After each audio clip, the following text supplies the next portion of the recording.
U.S. stocks hovered near session lows Monday afternoon following the release of pending home sales data, as well as investors hesitating to jump in ahead of the Federal Reserve meeting later this week.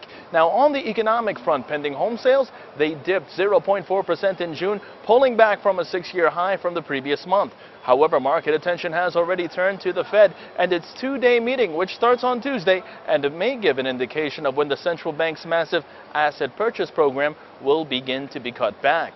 Also, the Bank of England and European central banks, they will meet this week.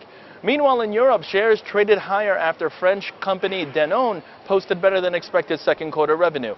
Also, Asian equity markets declined across the board as renewed fears of an economic slowdown in China continued to hold back gains. And Japanese stocks fell to a new 4-week low on the back of a strengthening yen.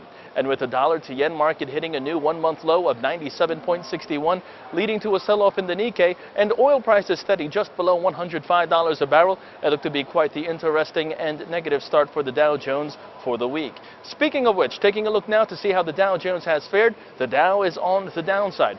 36.86 points to settle in at 15,521.97.